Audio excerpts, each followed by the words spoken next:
And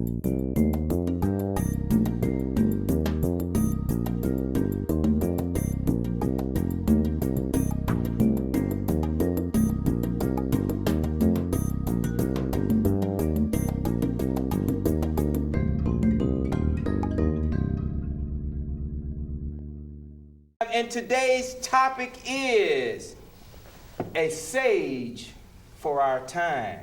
That's right, a sage for our time. What is sage? Well, of course, for Mama and them, it's something that they use to add in their cooking. In the herbalist community, sage is also used as a tool for inviting pleasant spirits to create calm. The dictionary says this: sage, it is a wise man showing good judgment, a very wise man. But of course, the plant is related to the mint. Green leaves used as a seasoning for cooking. Well, a sage for our time today relates to a man.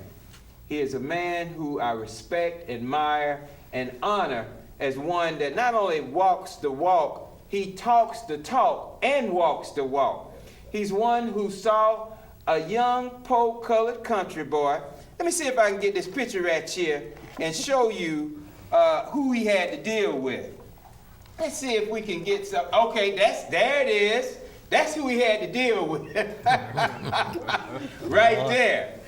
A radical revolutionary. That was over 30 years ago when I was in high school. But this man, Mr. Edward Johnson, was one who was more intellectual as well as a radical himself, but born out of an environment where he had to come up from poverty, but show that it was a spirit of diligence and dedication that would take him to the pinnacles of education and into the hearts and minds of people in Southwest Atlanta, where he taught for many, many years, teacher of the year, so many years in a row they had to stop counting, and one who took a poke-colored country boy out of the street and tried to, smooth him up and get him a little direction. Now let me just, before we get off more into Mr. Edward Johnson, I also want to bring into you some of the points that came up last week. We lost a powerful princess in our community. Her name was Martha Nell Stanley, 91 years young. It was a celebration of life, and what makes this so unique and specific, it was this family, the Stanleys, the Reeses, the Gibsons, that Mr. Johnson was able, when finally my mother and I actually got put out in the street, and with the work of Mr. Johnson in the community, at the pulse of the people, he was able to help and garner me into a house that took me in and allowed me to go to college and help to fashion my life to make some substance. Some people still say I went the wrong way, but still give some substance to my life and not to be a prison number or in the graveyard yet. So it was the Reeses, the Stanleys, Mr. Johnson. It were people all the way back from Kingsport, Tennessee, McDuffie. It was people in Henry County, which is where I was raised up. It was a community of people that came together to help save one such as myself. What do we need to do in this day and time when we see so many of our children that are going the wrong way? Well, Mr. Johnson has set a pattern for trying to save those who the world say are incorrigible. But also in the news, your president, President Barack Obama, has signed a declaration that says we are in a national emergency. H1N1 is the swine flu, and President Barack Obama has signed a proclamation that states we're in a state of emergency. What does this mean? Now, is the Patriot Act going to be put in full effect? Are our children going to be incarcerated even at a higher rate just because they have the same colored t-shirts on, or if they're in the streets? We need to find out some answers. And the mentoring program that Mr. Johnson and many like him that are out in the grassroots helping the people, this these are the answers that we need for our children. Another issue, as we move forward, and I talk about how Mr. Johnson helped me, we also need to dedicate our time for our children and bring them to the forefront. That's why I always say when this program begins, bring the children in, because they need to hear what the elders have to say. Now, speaking of which, I want to go to the scriptures here, because in Deuteronomy chapter 5, I call Mr. Johnson a sage. In the Bible, it calls them the elders. By whatever word, it is those among us who've lived long enough to experience life and have a perspective that can give those of us who are coming behind a balance and an idea of what it is to expect as we grow old, if we grow old, in America and this oppression that we're living under. But in biblical times, in Deuteronomy chapter 25, I want to pick it up at verse 5. This is a case where the elders had to be brought into question. Verse 5. If brethren dwell together, and one of them die and have no child, the wife of the dead shall not marry without to a stranger.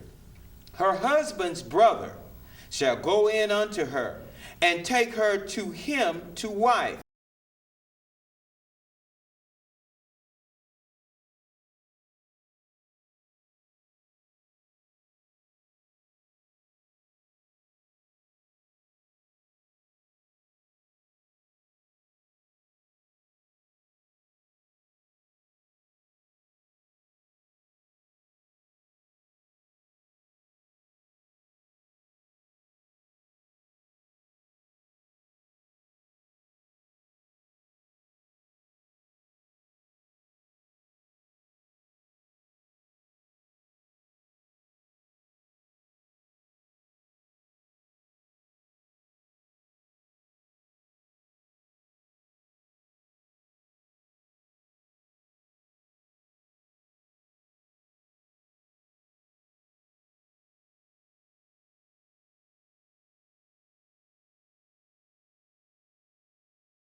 And perform the duty of an husband's brother unto her.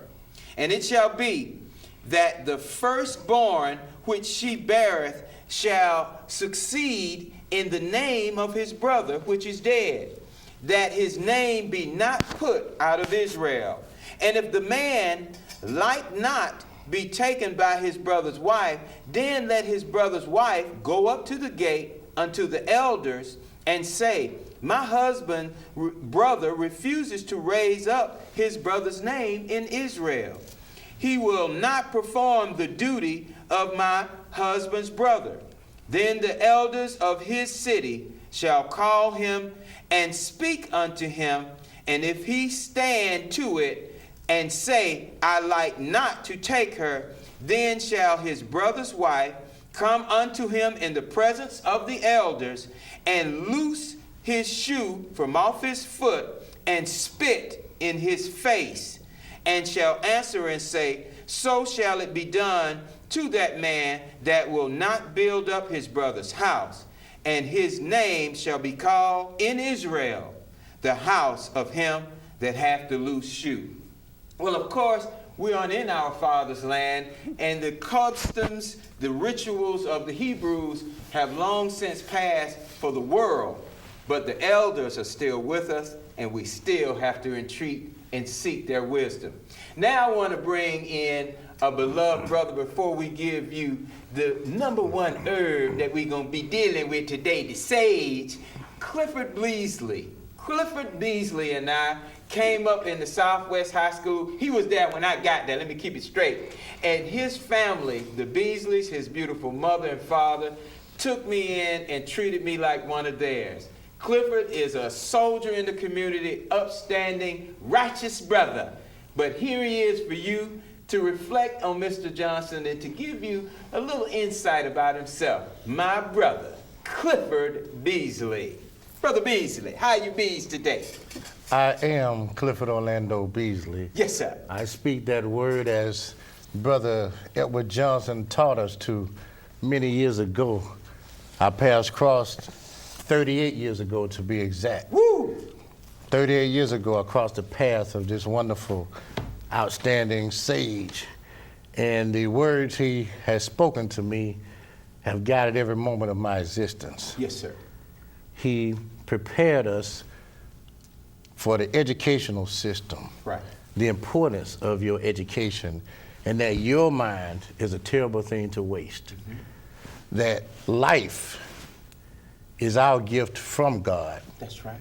What we become of ourselves is our gift to God. That's right. He taught us to face the person in the mirror and to live your faith. He taught us how to sit at the table in the presence of your enemies. The system views our people on technicality and perception. Regardless of your speech, the technicality is going to determine in their minds what the fate is. Right. Of course, the fate rests in the hands of the Most High. That's right. They view you based on perception. So it's not that I come to work at 8 and I work continuously throughout the day, but if the other culture gets to work at 7:15 and reads the paper and drinks coffee, the perception is that person cares more about their position. He taught us to keep your enemies close. That's right. He taught us that in that boardroom of life, whether it be before your teachers, your parents, your peers, the best seat in the house is at the head of the table. Yes, sir. That way you can view both sides. You can see all that's going on. However, if you're dealing with your enemy, you do not sit across from your enemy, you sit next to your enemy. Yes, sir. That's right. He teaches us all the positions of power. He also taught us that a suit and tie is always appropriate for any and all occasions. Yes, sir. You never consider to be overdressed. And finally, to prepare for the fire drill for your judgment day. Yes, sir. Now, you got also some writings from Mr. Johnson, and I hope it looks like you got it. I want you to share with us the intellect of this man. Tell us, first of all, what year this was, and then read what he said. What document is this you're about to read from?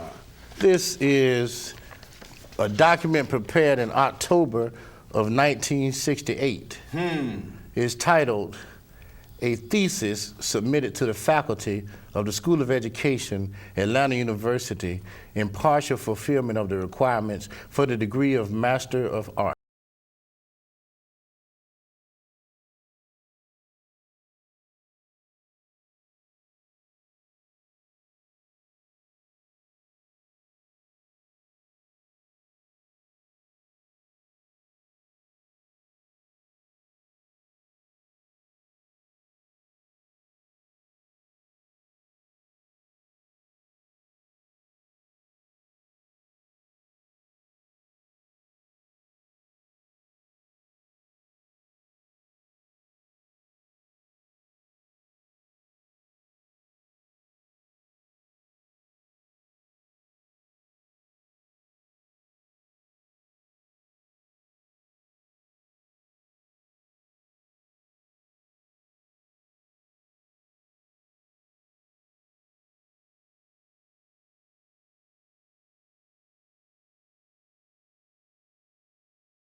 And I want you to take this picture. See, he hit me. That picture you all saw at first, that was me that he kept for over 30 years. And guess what? I got one of him. I want y'all to zoom in. And you all, as you read that, zoom in on this picture of him.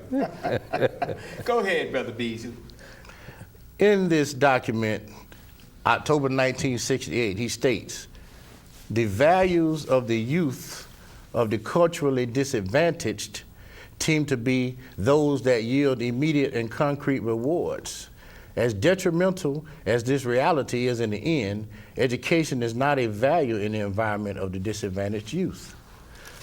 Through identification, a child tends to absorb the values that prevail in his own milieu, primarily those of his immediate family, secondarily those of the wider environment in which he lives.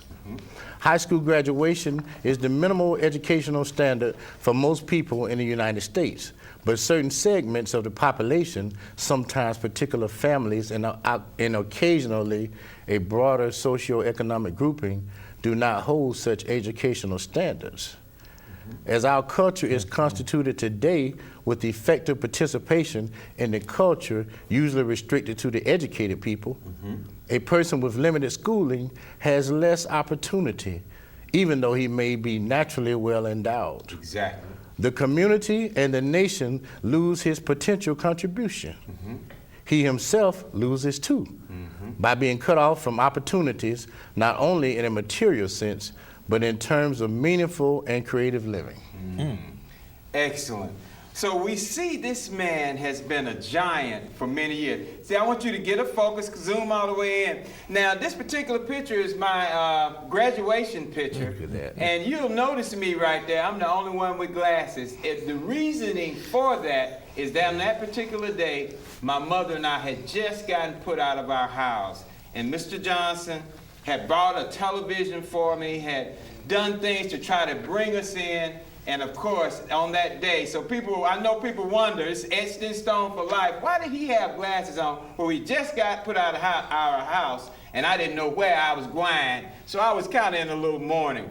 So I just wanted to share that with you, and that was my slave name, Eric Wyatt, for all of you who didn't know. So we have kind of set things up for you to meet this powerful sage of our times. And before I'm going to introduce him last, I'm going to introduce everyone else to my far right. They both get that picture to our far right. We have a sister who the Most High has a hold on. You already know who she is, Sister HALYAH. Welcome to the panel, Sister HALYAH. Shalom. And my brother, he is a soldier in arms. I know your name is Vance, but your last name is? Scott. Scott Vance, correct? Van Eldrin Scott. Van Eldrin Scott. Welcome to the panel, beloved, the Hero Israel panel. My pleasure. And of course, you've already met Clifford. And for all of you, this is the man whom I love and respect. It is Mr. Edward Johnson. Good guy. How are you doing, sir? I'm doing well, thank you. Excellent. Well, Oh, we well. see you. I mean, here you are in the shadows of your life in such a sense. I mean, if I may say, 81 years on the planet, still a full head of hair. We want to ask you about how you do that. On a serious note, you lost your beautiful wife relatively recently. Tell us, sir, in these years and times of our turmoil in this country, and with loss and with the circumstance, you brought me up, you brought many other children, young men up, you had an international program. What do you see in these days and times as the future for our people? I had written something here last night, getting at 4 o'clock this morning, still trying to digest it all. I noticed that what the solution is not really, nothing has changed. You know, life is simple. We complicate it. All we have to do is to realize that history is just repeating itself as it always has done, and that what we really need to do is to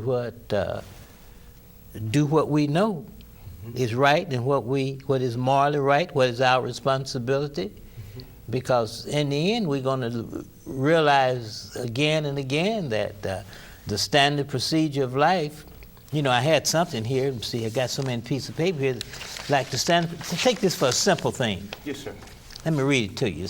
Standard operating procedure, and you asked me, I heard what you said. Yes, sir. If you open it, close it. If you turn it on, turn it off. If you unlock it, lock it. If you break it, repair it. If you can't repair it, report it. If you borrow it, return it. If you use it, don't abuse it. If you move it, put it back. If you make a mess, clean it up. If you don't know how to operate it, leave it alone. If it belongs to someone else and you want to use it, get permission. Here we are at a time in history when our children are broken, messed up, and it's our fault because we don't even look as if we don't even know how to do the simple procedure of life, which is that fix it. Right. Fix it. I have some notes here on that, you know, just when you think about it, you know, because these same little simple principles, life is simple, we complicate it, of life, you know, it carries over into the point whereby there's nothing new under the sun. Your children is in trouble. Your home is in trouble. You need to be home. You need to be about the business of the children.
All you have to do is be what? Be a parent.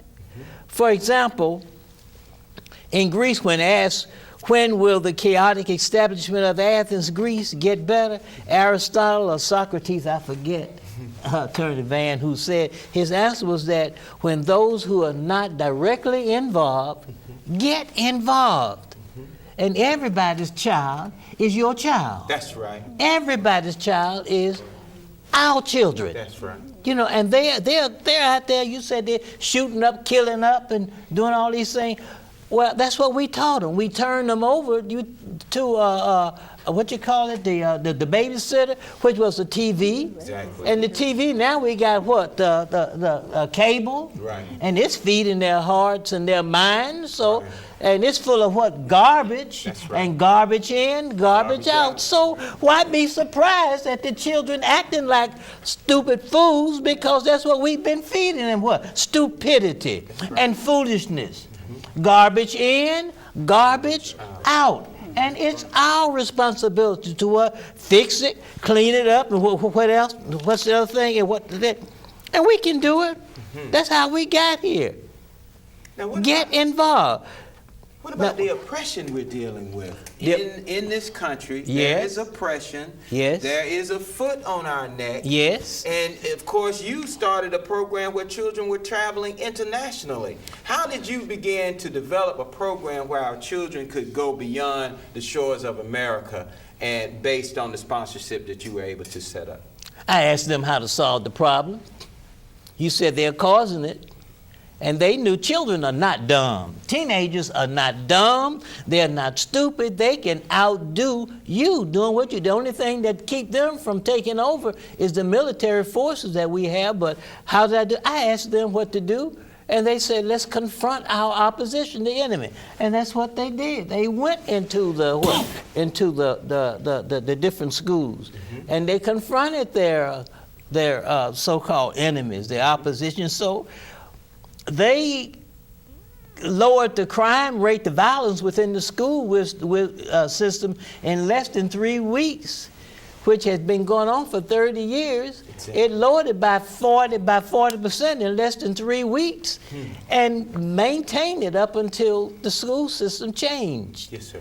So that's how the children, a child shall lead them, simply by what? Asking the child. What is the problem? Since we grown folk don't seem to know what we're doing, we don't seem to know what we're doing because we are what?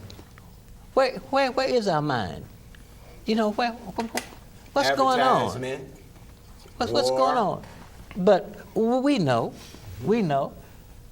So let's get about, I like this by Barbara Jordan, Congressman Barbara Jordan, Senator Barbara Jordan of the United States, and she said about saving the children. Let me help to quote this here. Yes, sir. She said, who's going to save the children? And I like this. She said, what? Black community leaders, the black men and women of the business, black politicians, black educators, black preachers around the world will save the children. And it's global now, so that's what you're going to do. You can't do. The white man has done all that he can do and going to do to save our children. The Mexicans, the Hispanics, the Latinos, they outnumber us now by 20 million. And they are at work. Don't you think they are not working? They know how to work the system. We know how to work the system. What's the problem? Our children are not in prison. They have been warehoused. Right. For what? I mean, warehoused. We have more black men in prison than we have in all of our schools and universities put together. Hey, something's wrong. That's the sign of a clear and present danger to our nation. And at a point in our nation, according to our Constitution, at a point when there is a clear and present danger, the United States President has the task of declaring what? War. Yes, sir. So, where we're going to start? At home. And I add, the dream is still, you know, with all its problems, you know, with all its shams and with all of its complaints, life is still a beautiful place, and the children deserve that. Right. Our children deserve that. You know, you gotta keep hope alive, because without hope, the heart will die. Exactly. Without hope, the heart will die. So keep hope alive. You know, like Dr. King said, still answering your question. Right. Don't forget now, life is what? Simple. Our solution is simple. Life is simple. The solution is simple. You know, we make it complicated. You know what I'm saying? For example, I know you know this, but Dr. King said, what, I have a dream? And God has allowed me to go to the mountaintop, and I've looked over and I've seen the promised land. That's right. And I may not get there with you, but I believe that we as a people will get to the promised land. That's right. That dream is ours. It is still relevant. Okay. It's still waiting. It's present. Let's get about the business of what? Of doing it. Come out of these department stores. Come from in front of the cable. Come out of your cocktails and your whatever you're doing, your stupid hairdos and your crouch pulling and pants hanging and what? Save your children. That's right. In closing, we as a people, a nation, we have the means.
We as a people and a nation, we have the know-how. That's right. Who has more of it than the United States of America?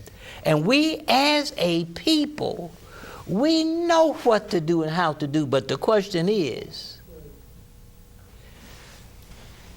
do we have the will? Do we have the will? You know, Attorney Vance, I want to ask you, because when we talk about the president, and now he has proclaimed in America a national emergency, swine flu epidemic, but only 1,000 people have died. Of course, if you're one of those 1,000, it makes it important to you. However, we talk about 1,000 people and they declare a national epidemic. What do you see for the future of our youth? And even as the adults, we're talking about over 1 million men in prisons and prisons being privatized. What say you as an attorney? Well, you're absolutely right.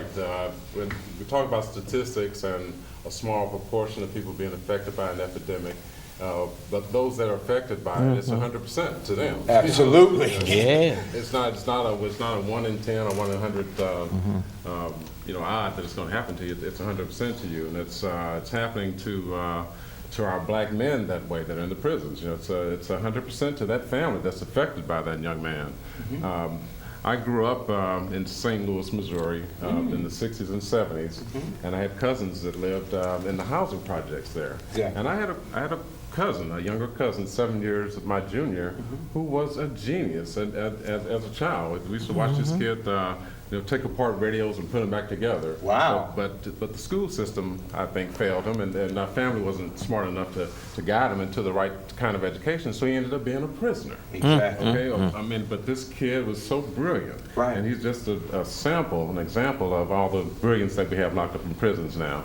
I think part of, I'd like to see the president declare a war on what I think has contributed to this a great deal, is crack cocaine. I think our kids are, their dreams, they're not even allowed to dream anymore, because when they begin to dream, it's snatched away from them. It becomes and it becomes a nightmare. The dream Yes. turns to a nightmare. So if we can declare war on H1N1, we can declare it on crack cocaine as well. And one thing that Mr. Johnson saw in me, I used to walk about 3 miles to school every day. I used to walk from at the Cascade Heights down to Sewell, which is Sewell Road, to Lyndhurst. And that's where Gene Charles Young, which formerly was Southwest, is Gene Charles Young Middle School now is. So our children show effort, the adults will help. Oh my God. Where do I start? My hate for elementary school experience. I was in special ed from the time I was in the 3rd grade until I was in the 5th grade.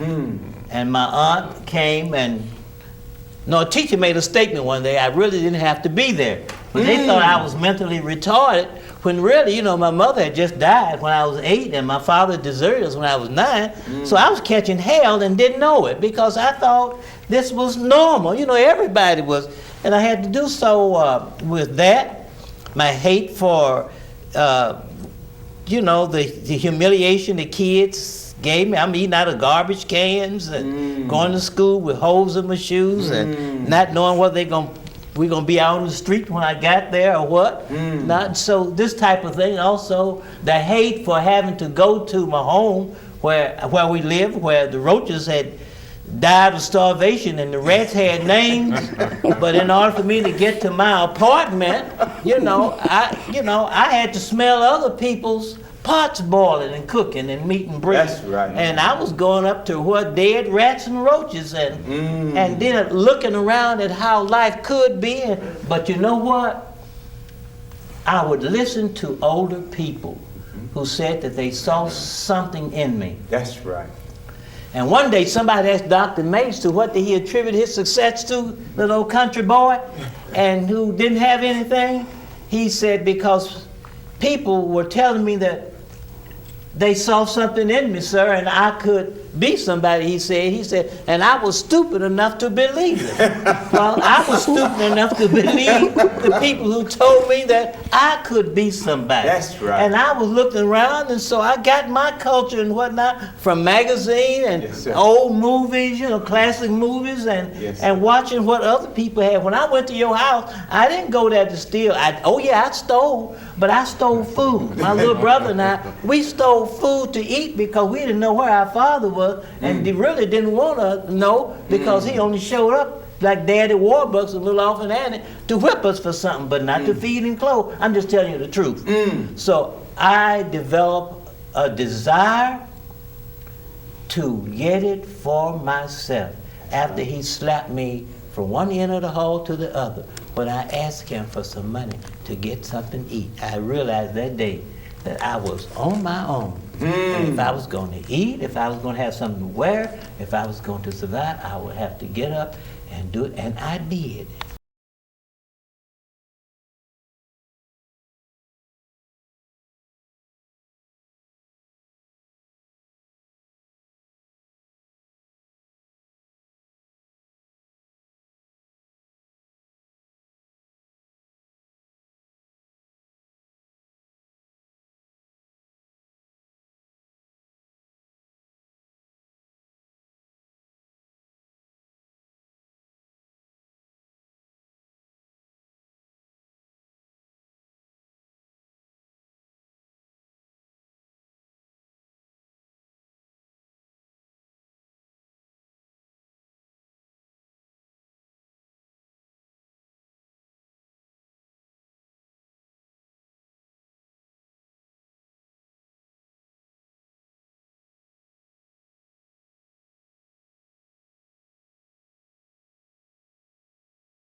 how to bounce back. These are 7 steps. Number 1, don't blame God, draw strength from him. Number 2, don't blame yourself, fix the blame. Number 3, make a decision that you're not going to be defeated. Add up your joys, never count your sorrows. That's number 4. Number 5, be prepared to accept help when it comes. Now, God is going to send you help if you ask. That's right. When it comes. Number 6, there is nothing but life, so embrace it. Don't give up. Embrace it. And finally, admit to yourself that I'm really hurting, but I'm going to bounce back. That's right. Oh, finally, you need this. Yes, sir. God, Dr. May's favorite poem, A Tiny Minute. I have only just a minute, only 60 seconds in it, forced upon me, can't refuse it. Didn't seek it, didn't choose it, but it's up to me to use it. I must suffer if I lose it, give account if I abuse it. Just a tiny little minute, but eternity is in it. For the time we have, sir, that's the best that I can do. But I just want to help all those people. I didn't have any parents, Right. but I had a village. That's right. And they showed me love and care and concern, and I listened to them. Sister HALYAH, as the beautiful sister of the panel today, H1N1, you're a mother. Let's say Barack now has signed a proclamation, state of emergency. That's right. What are your thoughts about having children and then they're going to school and you're being told that we're getting ready to give your child an inoculation, and if you don't take this inoculation, your child can't come to school? What would be your thoughts about, as a mother, in these days and times? Well, in reference to that question, in all actuality, she should be dancing the dance of praise and worship to the Most High that made the door so open for her to taking care of her child the way she is ordained to. And instead of the warehouses of the schools that indoctrinate them and shuttle them around as slave cattle, just like our forefathers were. I mean, because a child will learn more at home, because you can't even build a nation unless you start at home in the first place. True. So that would be a blessing. But the ignorance come in when they don't understand that disease was planted there, just like the drugs and the alcohol and anything and everything else that is going to distract and deceive and steal and can distill, kill and destroy our people. So they have to be educated of understanding where that comes from, because just as the enemy creates the problem, he also creates the solution. And until you realize that your mouth and your mind and your hands and your feet has to line up together, you know, with the will of the Most High, then you're the person who don't stand for anything will fall for anything. That's right. So, but that's my answer to that. But I wanted to address the elders, the sage.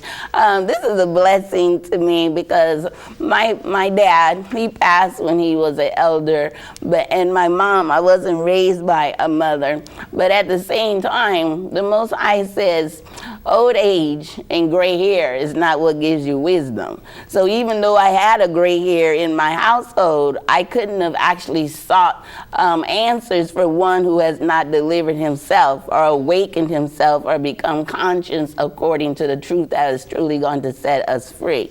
But since we're here at this panel, the Most High took me at one time to the book of Job, the 8th chapter and the 8th verse, and it speaks on this wise. Look for a moment at ancient wisdom. Consider the truth our fathers had learned. That's right. And our life is short, and we know nothing at all. We pass like shadows across the earth, but let the ancient wise men teach us. That's right. And listen to what they have to say. So when the Most High revealed this unto me, anything that anyone who is going to be speaking that is going to be considered wise have to first understand the wisdom of this world is foolishness. That's right. In the sight of the Most High. So when we try to educate our community that has been demised, exploited, and spoken of and treated all type of evil, in order for them to be set free, what type of wisdom are we going to be speaking to the youth, most importantly, even as well as the elders who have not stepped up to the plate to do the position? Because no matter how old you get, there's two things that you have to realize. You okay? It is two things that you have to realize is to be able to first admit that you was wrong and what that we were teaching our people, and second of all, just like your basic understanding is to fix it. So my elder, which I look would be my daddy, I'm speaking to today. How would you answer that? Well, that's a good one, brother. Hold on, I'll show you. Prince Zebekiah, let me give you respect, you and the missus, and Sister Daisy. Let me allow you to come in, and you can take that mic right there. And can you get a shot of Prince? We also, as an elder, you know, he elder Prince ain't too old, you know. He getting into this eldership. But he been around the block a few times, though. Talk to us, Prince. Well, first, Yes, you good. first of all, I would have to say that I got to this age because of elders Yes, sir. and taking heed to the things that they told me in my generation. Yes, sir. You know, because I could be away doing much time, right? Because of the area that I came up in. That's where the area was good, the environment was good. Yes, sir. But because of the elders and people who I looked up to, Yes, sir. right, I listened to, guided me away from that type of activity. Yes, sir. I fell victim in the early years because I wasn't listening to the elders. I was rebelling against everybody. Exactly.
But later, I learned to know that you have to, it requires dealing with your elders and recognizing when you're hearing from them, giving them the ear, lending them your ear. My grandfather always is the person I put my faith in and look to because he always has wisdom. Yes. He never, you know, he never put to me things that would allow me to see him doing things that would, you know, unordinary in what he was saying. He practiced what he preached. Yes, sir. So when I look at today, I look at the whole situation. When we talk about our youth are troubled. Right. And they're troubled because we allowed them to become troubled, because we didn't secure them. We didn't give them That's right. the guidance, right? You know, we came up in areas where many of these children today, their parents are walking away from God without having an understanding of who God is. Exactly. They're rebelling against the church. So what do you expect from our children? When you look at the school system, what do you expect for the children if you took the word of God out of the school system? That's right. You know, those are the things that we sat by and let happen. That's right. You understand? Because of some white woman and her thought. Okay? We let it happen. And then we blaming our children, but it's not the children's fault. not the We should have tore the school down when they took God's name out of school. When they wouldn't allow you to educate your child with the wisdom of the Most High. That's right. So it's our fault. So our fault. so today we got to make a 360-degree turn Yes, sir. and recognize that we ain't going nowhere without God. I like that. Got some right here. I won't deal with it all, but Yes, sir. 1 and 2. Anyway, people. And how you spell people? P-R-O-B-L-E-M-S. And how you spell problems? P-E-O-P-L-E-S. Yes, sir. But here's what I'm going to leave with you. This is from Karma. People are unreasonable, illogical, and self-centered. Love them anyway. This is your answer now. If you do good, people will accuse you of selfish, ulterior motives. Do good anyway. If you are successful, you will win false friends and true enemies. Succeed anyway. The good you do today will be forgotten tomorrow, but do good anyway. And honesty and frankness, you know. Yes, sir. Honesty and frankness make you vulnerable. Be honest and frank anyway. The biggest men with the biggest ideas can be shot down by the smallest men with the smallest minds. Remember this? Yes. Think big anyway. Exactly. People favor underdog but only follow top dog. Fight for some underdogs anyway. What you spend years building may be destroyed overnight, folk. But build anyway. That's right. People really need help, but may attack you if you help them. You're familiar with this. But help them anyway.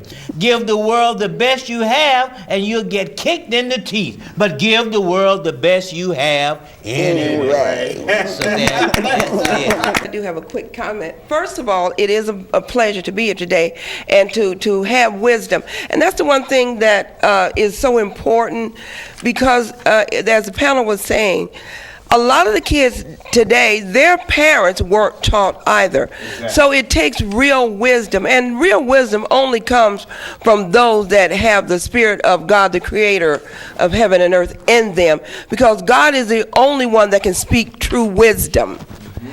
And our thing is, those of us that do know who God is and allow God to speak through us, as Father Johnson here, a wonderful 81 young years of wonderful knowledge, and God gave him the ability to be 81 but have the fertility and the strong strength in his mind, because it's a need for him today. It's a need for anybody that believes in God, the true God, the God with the big G, the God that made the trees and the birds, and we have been poisoned mentally through not only the television, but we've been poisoned through the words of our so-called peers and people that under demise of being our friends, but they're only sheep in wolves' clothing. I mean, they're wolf in sheep clothing, and we have got to start learning that everybody that says they're for you are really not for you. That's right.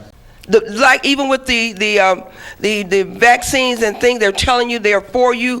It doesn't necessarily mean they're for you, because they do a lot of experimenting with drugs and people. Because within in this world there is an opposing spirit That's right. that we have to be aware of. No matter what anybody tells you, if you key in on the wisdom of the God that created the trees and the waters and the birds, and even little ants have sense enough to be and do what they're supposed to do. That's right. We just got to do what we're supposed to do. We as elders and elders really are the ones that have really walked according to the word of God in their lives and learned how to use wisdom. And wisdom will let you know how to deal with the enemy. And don't let anybody fool you and think that if you're a Christian and you're talking that God stuff, that you're stupid. Those are the smart ones. Because if we operate in the wisdom of the God of heaven and earth, nothing will stop us from being who we're supposed to be. And that's the trick of the enemy, making people think that there is not a true God in you to keep you from winning. Because believe you me, if you operate in the power that is within you, if you look at yourself in the mirror truly when there's nobody around and you look into your eyes, the spirit that is in you, whether you admit it or not, is the Spirit of God. And He's right. going to give you the right direction. If you deny it, that's your bad business. And we appreciate you, and we are out.